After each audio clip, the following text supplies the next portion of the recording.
আরএসএমএআই চ্যানেলের পক্ষ থেকে স্বাগত জানিয়ে আজ শুরু করছি অ্যাডোব ফটোশপের ইন্টারফেস এবং বেসিক সিলেকশন। অ্যাডোব ফটোশপ হলো একটি রেস্টার গ্রাফিক্স এবং পাওয়ারফুল অ্যাপ্লিকেশন সফটওয়্যার যা ইমেজ এডিটিং এবং গ্রাফিক্স ডিজাইন এবং ফটো রিটাচিংয়ের জন্য ব্যবহৃত হয়। ফার্স্ট অ্যাডোব ফটোশপ ওপেন করে নেব আমরা অ্যাডোব ফটোশপ ওপেন করে নেওয়ার পরে আমাদের এখানে ঠিক এরকম একটা অপশান আসবে, ক্রিয়েট নিউ অ্যান্ড ওপেন। তো আমরা ক্রিয়েট নিউতে ক্লিক করব। আমরা নতুন কিছু পেজ বা ক্যানভাস নেব, তো তার জন্য আমরা ক্রিয়েট নিউতে ক্লিক করব। তো ক্রিয়েট নিউতে ক্লিক করলে আমাদের এখানে একটা এরকম ইন্টারফেস ওপেন হবে। তো এখানে দেখো রিসেন্ট অ্যাকচুয়ালি রয়েছে প্রথম। তো রিসেন্ট অ্যাকচুয়ালি আমরা পিছনে যদি কোনো কাজ করে রেখে বেরিয়ে যাই সেই পেজগুলো এখানে শো করে। সেভড অপশান, যদি আমরা ক্যানভাস একটা নেওয়ার পরে যদি আমরা সেভ করে রাখি তাহলে সেভের মধ্যে পেয়ে যাব। তো আমি দেখিয়ে দিচ্ছি কীভাবে ক্যানভাস সেভ করে রাখতে হয় বা ওয়ার্ক এরিয়া কীভাবে সেভ করে রাখতে হয়। তারপরে রয়েছে আমাদের ফটোর জন্য আমাদের এখানে বেশ কিছু প্রিসেট রয়েছে। তোমরা যদি চাও এই প্রিসেট নিয়ে কাজ করতে পারো। এবং প্রিন্ট রয়েছে, প্রিন্টের জন্য আমরা এখানে A4 লিগাল লেটার যে পেপারগুলো হয় এখান থেকে আমরা পেপার নিতে পারি। তারপর রয়েছে আর্ট অ্যান্ড ইলাস্ট্রেশন রয়েছে, ওয়েবের জন্য রয়েছে, মোবাইলের জন্য রয়েছে ফরম্যাট, ফিল্ম অ্যান্ড ভিডিও। যদি তোমরা ইউটিউবে কোনো কাজ করতে যাও তার জন্য ইউটিউবের ফরম্যাট এখানে রয়েছে 1080 1920 এখানে রয়েছে, এইচডি কোয়ালিটি। এখানে বিভিন্ন ধরনের 1K রয়েছে, 2K রয়েছে, বিভিন্ন ফরম্যাট রয়েছে। তোমরা এই ফরম্যাট নিয়ে কাজ করতে যদি চাও তাহলে এখান থেকেই ফরম্যাটগুলো চুজ করতে পারো। তো রিসেন্টলি এখানে আমার এখানে বিভিন্ন ধরনের পেজ আমরা কাজ করেছিলাম। তো আমি এখানে একটা নতুন একটা পেজ নেব। তো পেজ নেওয়ার আগে এখানে দেখো প্রথম রয়েছে পেজের নাম বা যে ক্যানভাসটা নেবে সেই ক্যানভাসের নাম যদি তোমরা দিতে চাও তো এখানে তোমরা দিতে পারো। তো আমি এখানে দিলাম ওয়াইটি নামে একটা পেজ বা ক্যানভাস নিচ্ছি আমরা, ওয়াইটি নিলাম। তো ওয়াইটি নেওয়ার পরে এখানে দেখো উইথ অ্যান্ড হাইট রয়েছে আর এখানে ইউনিট রয়েছে। তোমরা কোন ইউনিটে কাজ করবে, যদি ইঞ্চি, সেন্টিমিটার, মিলিমিটার, এখানে বিভিন্ন ধরনের ইউনিট থাকে। তো সেই ইউনিটগুলোকে নিয়ে তোমরা কাজ করতে পারো। তো আমি পিক্সেলে কাজ করছি যেহেতু স্ক্রিনে কাজ করব, ইউটিউবের জন্য কাজ করব, তো তার জন্য আমি পিক্সেলই নিলাম। এখানে উইথ রয়েছে, উইথ আমি 1920 নেওয়া রয়েছে আর হাইট আমার 1080 রয়েছে। ওরিয়েন্টেশন করলে কি হবে, ওরিয়েন্টেশন এখানে করলে উইথ এবং হাইটের যে ভ্যালুটা রয়েছে এটা সোয়াপ হয়ে যাবে। তো অ্যাকচুয়ালি হাইটের যে 1920 সেটা আমাদের উইথে চলে যায়, উইথের যে 1080 এটা আমার হাইটে চলে আসছে। তো এখন এটা দেখতে পারো ল্যান্ডস্কেপ করলে আর পোর্ট্রেট করলে তো আমার অ্যাকচুয়ালি 1920 1080 ল্যান্ডস্কেপই হবে, আড়াআড়ি হবে। তো আমি এখানে এইরকমই নিয়ে নিলাম। নেক্সট আমার যেটা রয়েছে রিজুলেশন তোমরা 72 করে রাখো স্ক্রিনের জন্য যদি কোনো কিছু কাজ করে থাকি তাহলে আমরা 72 রাখবো। আর আমি অ্যাডভান্সে তোমাদের রেজুলেশন কি বুঝিয়ে দেবো। তো এখানে রয়েছে যেটা ইউনিট, পিক্সেল, ইঞ্চি। অ্যাকচুয়ালি পার ইঞ্চিতে আমরা কতটা রেজুলেশন ইউজ করবো বা কতগুলো পিক্সেল ইউজ করবো তার জন্য এখানে এই যে ইউনিট রয়েছে পিক্সেল অবলিক ইঞ্চি। তো এটা তোমরা এটা করে রাখো, এটা চেঞ্জ করার দরকার নেই। তো আমি 72 রাখলাম। নেক্সট আমরা যাব কালার মোডে। এখানে দেখো কালার মোড রয়েছে, RGB আছে, CMYK রয়েছে। তো আমি স্ক্রিনের জন্য RGB কালার ইউজ করে নিচ্ছি। আর 8 বিট তোমরা এটা করে রাখবে, এটা কালার ডেপথ। নেক্সট আমরা যেটা দেখবো ব্যাকগ্রাউন্ড কন্টেন্ট। আমরা যে ক্যানভাসটা নেব সেই ক্যানভাসের ব্যাকগ্রাউন্ড কালার কি হবে। তো তার জন্য আমাদের এখানে হোয়াইট করা রয়েছে, যদি ব্ল্যাক করো তাহলে ব্যাকগ্রাউন্ডের কালারটা আমাদের ব্ল্যাক আসবে ক্যানভাসে। তো আমি এখানে হোয়াইট করে রাখলাম। রেখে এখানে পিক্সেল অ্যাসপেক্ট রেশিও এটা স্কোয়ার পিক্সেল করে রাখবে, কারণ পিক্সেল সবসময় স্কোয়ারই হয়। জাস্ট আমি এখান থেকে এসে ক্রিয়েট করে দেবো। আর হ্যাঁ, তোমরা ক্রিয়েট করার আগে যদি মনে করো যে এই যে আমরা ক্যানভাসটা নিয়েছি এই ক্যানভাসটাকে যদি তোমরা ফটোশপে সেভ করে রাখতে চাও তাহলে এখানে সেভ অপশন রয়েছে, এখানে সেভে ক্লিক করে দাও, সেভ প্রিসেট করে দাও, তাহলে এটা সেভ হয়ে যাবে। দেখো সেভের মধ্যে এখানে চলে এসছে।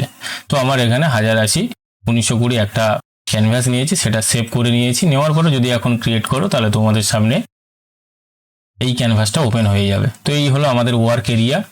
তো আমাদের কাজ শুরু করার আগে আমাদের প্রথমে লেয়ার প্যালেটটা একটু ভালোভাবে বুঝতে হবে এবং ইন্টারফেসটা জানতে হবে। তো ইন্টারফেস এখানে আমাদের ক্যানভাসটা ওপেন হয়ে গেছে। এইখানে বাঁদিকে তোমরা যেটা দেখতে পাচ্ছ এটা হচ্ছে টুল বক্স বলে, আর ফাইল, এডিট, ইমেজ এগুলোকে মেনু বার বলা হয়। এই যে বারটা রয়েছে এটা অপশান বার।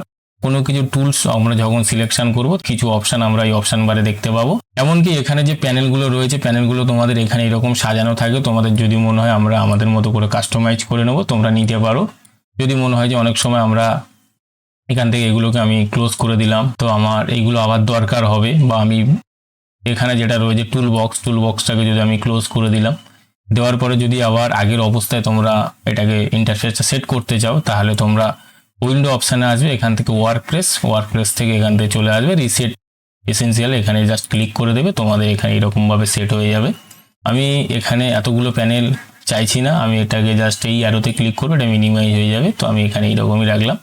আর টুল বক্সের মধ্যে যে ওপরে যে অ্যারো রয়েছে, অ্যারোতে ক্লিক করলে তোমাদের যে টুলসগুলো রয়েছে সেটা দুটো কলামে এখানে শো করবে। তো আমি এখানে এরকম করে রেখে কাজ করি, তোমরা যদি চাও এরকম করে রেখে কাজ করতে পারো।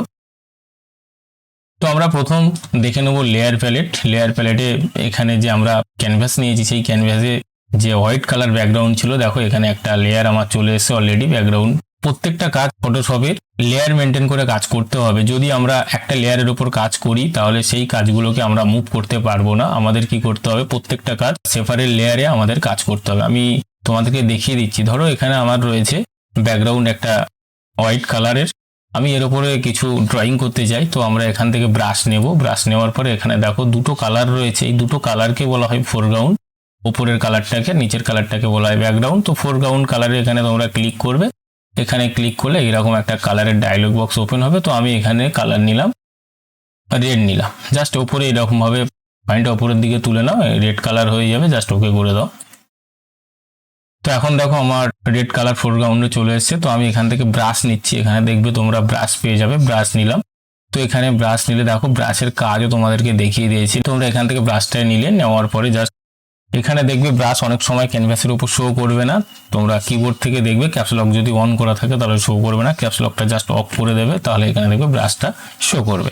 তো আমি একটু ব্রাশ সাইজটা একটু বড় করে নিচ্ছি।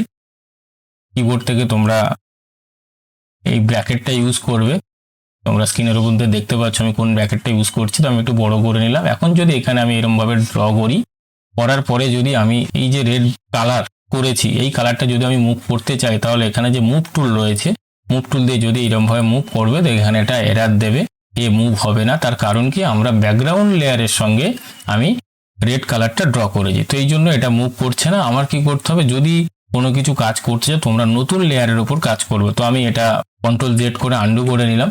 তো আমি যদি এখন ড্র করতে চাই, আমি এখানে দেখবে তোমাদের লেয়ার প্যালেটে এখানে একটা ক্রিয়েট এ নিউ লেয়ারের অপশান রয়েছে, এখানে জাস্ট ক্লিক করে দেবে, দেখবে এখানে একটা লেয়ার 1 নামে লেয়ার চলে এসছে।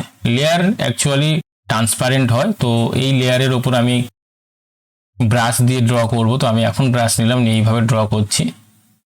তাহলে দেখো তোমাদের লেয়ার 1 এর যে থাম্বনেলস রয়েছে, এর মধ্যে তোমরা দেখতে পাবে যে লেয়ার 1 এ আমরা এই কাজটা করেছি। এখন যদি মুভ টুল নাও, মুভ টুল নিয়ে যদি এটাকে মুভ করো, তাহলে কিন্তু মুভ হবে।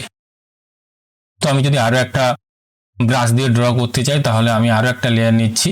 তোমরা যদি এই লেয়ারের উপর কাজ করো, তাহলে কিন্তু দুটো কাজ একটা লেয়ারের মধ্যে হয়ে যাবে। তো এখন আমি এখান থেকে এসে কালারটা ধরো গ্রিন কালার করে নিলাম, নিয়ে যদি ব্রাশ নিই, নিয়ে যদি এখানে আমি এরকমভাবে ড্র করি, তাহলে এখন যদি মুভ করি, এই লেয়ারটা সিলেকশন রয়েছে, আমি যদি এখন মুভ করি, দেখো দুটো একসঙ্গে মুভ হবে। তার কারণ আমি যে এই কালারের কাজটা করেছি সবুজ কালার দিয়ে, সেটার কিন্তু লেয়ার আমি নিইনি। তো তার জন্য কি করতে হবে, প্রত্যেকটা কাজ তোমাদের লেয়ারে করতে হবে। তো আমি এখান থেকে একটা নতুন লেয়ার নিচ্ছি, নেওয়ার পরে যদি ব্রাশ টুল নিই, নেওয়ার পরে আমি যদি এখন ড্র করি, এখন যদি এইভাবে আমরা এই লেয়ারটাকে, যদি লেয়ার 2টাকে ধরে যদি আমি এইভাবে মুভ করি, এটা মুভ হবে। লেয়ার 1টা সিলেকশন করে যদি মুভ করি, তাহলে এটা মুভ হবে। তো আশা করছি বুঝতে পারছো, ফটোশপে কাজ করতে গেলে প্রত্যেকটা কাজ লেয়ারে করতে হবে, ডিফারেন্ট লেয়ারে। তো লেয়ার যদি তোমরা ডিলিট করতে চাও, লেয়ারটা সিলেকশন করবে, এখানে ডিলিট অপশান রয়েছে, ডিলিট করে দেবে, এখানে ইয়েস করে দাও, তাহলে ডিলিট হয়ে যাবে। আর একরকম ভাবে ডিলিট করে যায়, তোমরা লেয়ার 2টাকে ধরলে জাস্ট ক্লিক করে টেনে এনে ডিলিট বক্সের উপর ছেড়ে দাও, তাহলে ও ডিলিট হয়ে যাবে। আমরা টুল বক্সের মধ্যে আগে সিলেকশন টুলটা দেখবো আজকের। তো সিলেকশনের মধ্যে এখানে ক্লিক করলে দেখবে এখানে অনেকগুলো সিলেকশন রয়েছে। আমি রেক্ট্যাঙ্গুলার মার্কিউ টুলটা দেখিয়ে দিচ্ছি, রেক্ট্যাঙ্গুলার মার্কিউ টুল নেবে। তো রেক্ট্যাঙ্গুলার মার্কিউ টুল নিলে রেক্ট্যাঙ্গুলার ওরিয়েন্ট কিছু অপশান এখানে তো অপশান বারে তোমরা দেখতে পাবে। তো আমরা যদি এখান থেকে আমি এইভাবে ড্র করি, তাহলে আমাদের একটা রেক্ট্যাঙ্গেল বক্স ড্র হবে। তো আমি যখন এইভাবে ড্র্যাগ করছি, ড্র্যাগ করে সিলেকশন করছি, এখন কিন্তু ক্যানভাসের মধ্যে আমার এই অংশটা অ্যাক্টিভ, বাইরে কিন্তু অ্যাক্টিভ নয়। এখন যদি তোমরা ব্রাশ দিয়ে কিছু ড্রয়িং করো, তাহলে কিন্তু বাইরে ড্রয়িং হবে না, আমরা যে পার্ট সিলেকশন করেছি এই সিলেকশনের মধ্যে কিন্তু ড্র হবে। তোমরা দেখে নিতে পারো, এখান থেকে যদি আমি ব্রাশ টুল নিয়ে যদি এখন বাইরে তোমরা ড্র করো, দেখো বাইরে ড্র হচ্ছে না, কিন্তু কি হচ্ছে, সিলেকশনের মধ্যে কিন্তু ড্রয়িং হয়ে যাচ্ছে। মানে বুঝতে পারছো সিলেকশন কি, সিলেকশন আমরা একটা ক্যানভাসের যতটা এরিয়া সিলেকশন করব, সেই অংশটুকুনি অ্যাক্টিভ থাকবে। আমরা যদি এই সিলেকশনটাকে ক্যানভাস থেকে রিমুভ করতে চাই তাহলে তোমরা চলে যাবে সিলেক্ট মেনু থেকে, এখান থেকে ডি সিলেক্ট, শর্টকাট হচ্ছে কন্ট্রোল ডি। তো এখান থেকে আমরা সিলেকশন রিমুভ করতে পারবো, অর্থাৎ ডি সিলেক্ট করতে পারবো। তো আমার এখানে যখন সিলেক্ট টুল নিচ্ছি, আমাদের এখানে দেখো 4টে অপশান রয়েছে। অপশান বারের মধ্যে একটা নিউ সিলেকশন, একটা হচ্ছে অ্যাড সিলেকশন, তারপরে হচ্ছে সাবট্রাক্ট, আর একটা হচ্ছে ইন্টারসেক্ট। তো আমরা নিউ করলে কি হবে, নতুন সিলেকশন। তোমরা যদি পাশে আরো একটা বক্স নিতে চাও, দেখবে এই বক্সটা চলে যাবে, তার কারণ এটা নিউ সিলেকশন। যদি অ্যাড করে নাও তাহলে কি হবে, এই সিলেকশনটা তোমাদের এখানে থেকে যাবে, প্লাস পাশে একটা তোমরা বানাতে পারবে। এই হচ্ছে তোমাদের অ্যাড সিলেকশন। আমরা অনেকগুলো সিলেকশন করতে পারবো অ্যাড করে নিয়ে। পরবর্তী যে সিলেকশনটা রয়েছে সাবট্রাক্ট অ্যাকচুয়ালি বাদ দেওয়া হয়, সিলেকশনটাকে বাদ দেওয়া। ধরো আমি চাইছি এখান থেকে এইটুকুনি আমি বাদ দেবো, তো এইটুকুনি সিলেকশন করলাম, জাস্ট এখানে আমি ড্র্যাগ করবো, দেখো আমার এই অংশটা ডিলিট হয়ে গেছে। আমি চাইছি এই সিলেকশনটা পুরো বাদ দেবো, তো এটা ডিলিট হয়ে যায়। আমি চাইছি এখান থেকে এতটা বাদ দেবো, তো আমি এখান থেকে বাদ দিতে পারি। আশা করছি বুঝতে পারছো নিউ অ্যাড সাবট্রাক্ট। আর ইন্টারসেক্ট কি হয়, ইন্টারসেক্টের কাজ হচ্ছে তোমাদের যতটা সিলেকশন দরকার বাকিটাকে ডিলিট করতে চাই। ধরো আমি চাইছি আমার এখান থেকে এই অংশটুকুনি দরকার, বাকিটাকে আমি রাখবো না, তো এইটুকুনি জাস্ট সিলেকশন করবে, করার পরে আমরা দেখো বাইরেরটা ডিলিট হয়ে যাবে বা রিমুভ হয়ে যাবে। তো আশা করছি বুঝতে পারছি new add subtract intersect. Next আমাদের রয়েছে ফেদার অপশন। ফেদারটা কি, ফেদার হচ্ছে অ্যাকচুয়ালি এখানে আমি কন্ট্রোল ডি দিয়ে দিলাম, ডি সিলেকশন করে দিলাম। আমি এখন একটা নিউ সিলেকশন নিচ্ছি, ফেদার আমার এখানে 0 করা রয়েছে। তো 0 করে রেখে যদি আমি এখানে একটা বক্স ড্র করি, এবার বক্সের মধ্যে ধরো কালার ফিল করব, তো আমি একটা নতুন লেয়ার নিচ্ছি। কালার ফিল করার আগে তোমরা সবসময় লেয়ার নিয়ে নেবে, নতুন লেয়ার। তো আমি এখানে একটা নিউ লেয়ার নিলাম। এখান থেকে দেখো দুটো কালার আমার রয়েছে, ব্যাকগ্রাউন্ড এবং ফোরগ্রাউন্ড। তো ফোরগ্রাউন্ডের কালার গ্রিন করা রয়েছে, গ্রিন কালারটা আমি এখানে অ্যাপ্লাই করব। তার জন্য কি করতে হবে, তোমরা টুল বক্স থেকে এখানে একটা অপশান পেয়ে যাবে পেন্ট বাকেট টুল। এর দুরকম ওয়েতে আমরা ফিল করতে পারি। আমি আজকে তোমাদের পেন্ট বাকেট টুল দিয়ে দেখিয়ে দিচ্ছি। পেন্ট বাকেট টুলটা নেবে, জাস্ট এর উপরে ক্লিক করে দাও, দেখো এখানে একটা কালার অ্যাপ্লাই হয়ে গেছে। এখন ডিসিলেক্ট করে দিচ্ছি, ডিসিলেক্ট করে দিলে দেখো এখানে যে বক্সটা আমরা ড্রয়িং করেছি সেই বক্সের এজগুলো দেখো খুব হার্ড হয়ে রয়েছে। নেক্সট আমি সিলেকশন টুলটা নিলাম, এখানে নিউ করা রয়েছে, আর ফেদারটা আমি এখান থেকে 0 করা রয়েছে, আমি এটা জাস্ট 20 করে নিলাম। 20 করার পরে এখন যদি আমি একটা বক্স এখানে আমি এরকম ভাবে ড্র করি, করার পরে আমি দেখো যখন ড্র করছি এখানে দেখো কর্নারগুলো রাউন্ডেড দেখাচ্ছে। তো রাউন্ডেড দেখাচ্ছে তার মানে যে বক্সটা এরকম রাউন্ডেড হবে তা নয়। নিউ লেয়ার নিলাম, তো নিউ লেয়ার নেওয়ার পরে আমি এখান থেকে কালারটা, এই যে রেড কালারটা আমি ফোরগ্রাউন্ডে ট্রান্সফার করব। তার জন্য এখানে একটা সুইচ রয়েছে, তোমরা সুইচে ক্লিক করলে ফোরগ্রাউন্ড ব্যাকগ্রাউন্ডে চলে যাবে, আবার ব্যাকগ্রাউন্ডটা ফোরগ্রাউন্ডে চলে যাবে। তো আমি ব্যাকগ্রাউন্ডের কালার যেটা রেড ছিল আমি ফোরগ্রাউন্ডে নিয়ে নিলাম। নেওয়ার পর আমি পেন বাকেট টুল নিচ্ছি, জাস্ট এর উপর একবার ক্লিক করে দেবো। তো এখন তোমরা বুঝতে পারছো এর এজগুলো, এই বক্সের যে এজটা ছিল এটা খুব হার্ড ছিল, আর এই বক্সের যে এজটা রয়েছে দেখো এটা খুব স্মুথ হয়ে গেছে। তো ফেদার যত আমরা বাড়াবো আমাদের অবজেক্টের এজগুলো খুব স্মুথ হয়ে যাবে। তো আশা করছি তোমরা বুঝতে পেরেছো ফেদারটা কি। তো আমি এখান থেকে দুটো লেয়ার ডিলিট করে দিচ্ছি। তো শিফট কি প্রেস করে ক্লিক করলে দুটো লেয়ার এইভাবে তোমরা সিলেকশন করতে পারবে, দেন এইভাবে ক্লিক করে টেনে ডিলিট বক্সে ছেড়ে দিলে ডিলিট হয়ে যাবে। নেক্সট আমাদের যে অপশানটা রয়েছে, আমি এটা 20 রয়েছে, এটা 0 করে দিলাম। স্টাইলে আমরা দেখবো স্টাইলে কি রয়েছে। স্টাইলে এখান থেকে দেখো স্টাইল ফিক্সড রেশিও রয়েছে। ফিক্সড রেশিও একটা মেজারমেন্ট এখানে বসানো থাকে, তোমরা যদি এইভাবে ড্রয়িং করো এই রেশিওতে আমার একটা বক্স চলে আসবে বা সিলেকশন চলে আসবে। ঠিক সাইজ করলে দেখবে তোমাদের এইরকম 64 রয়েছে, এখানে ক্লিক করে দেখো 64/64 পিক্সেল একটা বক্স আমরা পেয়ে যাব। সিলেক্ট অ্যান্ড মার্কস এটা খুব অ্যাডভান্স লেভেলে, তো আজকের জাস্ট প্রথম আমি ভিডিও দিচ্ছি তোমাদের জন্য। তো এটা আমি পরবর্তী বা অ্যাডভান্স যখন ক্লাস করাবো আমি সিলেক্ট অ্যান্ড মার্কস দেখিয়ে দেবো। তো আশা করছি তোমরা সিলেকশন টুল বুঝতে পেরেছো এবং মুভ টুল বুঝতে পেরেছো। আর এখানে যে কালার দুটো ছিল আমাদের ফোরগ্রাউন্ড এবং ব্যাকগ্রাউন্ড কিভাবে অ্যাপ্লাই করতে হবে পেন বাকেট টুল দিয়ে সেটাও দেখিয়ে দিলাম। এবং সুইচের মাধ্যমে আমরা ব্যাকগ্রাউন্ড কালারটা ফোরগ্রাউন্ডে ট্রান্সফার করতে পারি এবং ফোরগ্রাউন্ডের কালারটা আমি ব্যাকগ্রাউন্ডে ট্রান্সফার করতে পারি। এবং লেয়ার প্যালেটটা আমরা দেখে নিলাম আজকের বেসিকলি।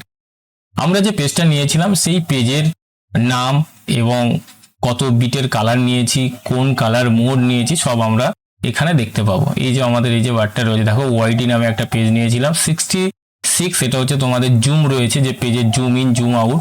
তোমরা কিবোর্ড থেকে অল্ট কি প্রেস করে মাউসের যে স্ক্রল হুইল রয়েছে এটাকে ঘোরালে এইভাবে তোমরা জুম ইন জুম আউট করতে পারো। আরো একটা রয়েছে কন্ট্রোল প্লাস করেও বাড়াতে পারো, কন্ট্রোল মাইনাস করেও কমাতে পারো।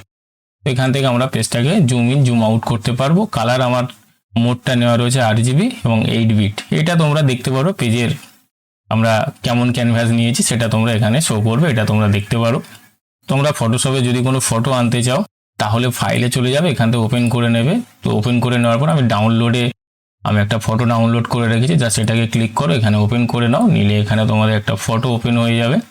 এখানে কিন্তু আমার বাঁ দিকে দেখতে পাবে, এখানে ক্লিক করলে আমাদের পেজটা রয়েছে, ডান দিকে আমাদের ফটো চলে এসছে। ফেদারের কিছু কাজ দেখিয়ে দিচ্ছি কিভাবে ফেদার দিয়ে আমরা একটা ফটো কাজ করব, তো আমি তোমাদেরকে দেখিয়ে দিচ্ছি। তো আমরা এখান থেকে রেক্টাঙ্গুলার মার্কিউ টুল নিয়েছি, আমরা এলিপ্টিক্যাল মার্কিউ টুল নিচ্ছি। এখান থেকে এলিপ্টিক্যাল সার্কেল আমরা একটা ড্র করতে পারি। তোমরা যদি পারফেক্ট সার্কেল ড্র করতে তাহলে শিফট কি প্রেস করে ড্র করবে, শিফট অ্যান্ড অল্ট, তাহলে এটা পারফেক্ট চলে আসবে। তো আমি এখানে এইরকম ভাবে একটা সার্কেল ড্র করলাম। সার্কেল ড্র করার পরে এখানে তোমাদের যে ফেদার দিয়েছিল 50, তো এখন যদি 50 কালার দিয়ে আমরা কালারটার মধ্যে ফিল করি বা বাইরে অংশটাকে ধরো ফিল করতে চাইছি, মার্কিউ টুল দিয়ে যখন এই সিলেকশন করলাম আমার কিন্তু এই ক্যানভাসের বা ইমেজের এই অংশটুকুনি কিন্তু অ্যাক্টিভ। আমি চাইছি বাইরে কালার ফিল করতে, তো বাইরের কালার ফিল করতে গেলে আমায় কি করতে হবে, এই সিলেকশনটা ইনভার্স করতে হবে বা বাইরেরটা অ্যাক্টিভ করতে হবে। তার জন্য তোমরা কি করবে, এই সিলেকশনের মধ্যে রাইট ক্লিক করবে, রাইট ক্লিক করলে এখান থেকে একটা অপশন পেয়ে যাবে সিলেক্ট ইনভার্স। তো সিলেক্ট ইনভার্স করলে দেখো তোমাদের বাইরে কিন্তু অ্যাক্টিভ হয়ে গেছে, বাইরেরটা অ্যাক্টিভ হয়ে গেছে, ভিতরে কিন্তু অ্যাক্টিভ নেই। এখন যদি তোমরা কালার ফিল করো তাহলে কিন্তু এটা বাইরে অ্যাপ্লাই হবে। তো আমি এখান থেকে পেন বাকেট টুল নিচ্ছি, আর এখানে কালারটা আমি হোয়াইট কালার নিয়ে নেবো। তো ফোরগ্রাউন্ড কালারের সঙ্গে হোয়াইট কালার করে নিলাম। জাস্ট একটা নিউ লেয়ার নেবে, নেওয়ার পরে জাস্ট এখানে ক্লিক করে দাও। তো তোমাদের দেখো এখানে এইরকমভাবে একটা কালার অ্যাপ্লাই হয়েছে। তো এখানে আমাদের ফেদারটা খুব কম রয়েছে, কারণ ইমেজের যে ডাইমেনশনের তুলনায় ফেদারটা বাড়াবো, সেটা আরও একটু বেশি বাড়াতে হবে, কারণ ইমেজটা খুব বড় সাইজের। তো আমরা এখানে যখন সিলেকশন টুল নিচ্ছি, এখানে দেখো 50 রয়েছে। তো 50-র পরে যদি ফেদার বাড়াতে চাই, যে সিলেকশন করার হয়ে গেছে আমি আবার ফেদার বাড়াতে চাইছি, তো তোমরা এখান থেকে না বাড়িয়ে তোমরা চলে যাবে সিলেক্টের মধ্যে, এখানে রয়েছে মডিফাই থেকে ফেদার অপশান রয়েছে। এখানে দেখো আমার ফেদারটা রয়েছে, আমি এটা 400 বা 420 একটা রেডিয়াস দিয়ে দিলাম, 420 দিয়ে জাস্ট ওকে করে দেবো। তো দেওয়ার পরে এখন যদি কালারটা অ্যাপ্লাই করি, দেখো তোমাদের এইখানে এইরকম একটা সুন্দর এফেক্ট তোমরা পেয়ে যাবে। এইরকম এফেক্ট তোমরা ন্যাচারালি অনেক ওয়েবসাইটে দেখতে পাবে। তো ফেদার কিভাবে অ্যাপ্লাই করতে হবে আমি তোমাদেরকে দেখিয়ে দিলাম। আজকের ক্লাস এই পর্যন্ত, পরবর্তী ক্লাসে আমি আরও ভালোভাবে তোমাদেরকে দেখানোর চেষ্টা করব। যদি ভিডিওটি বা ক্লাসটি ভালো লাগে একটা সাবস্ক্রাইব করে দিও এবং শেয়ার করে দিও। ধন্যবাদ।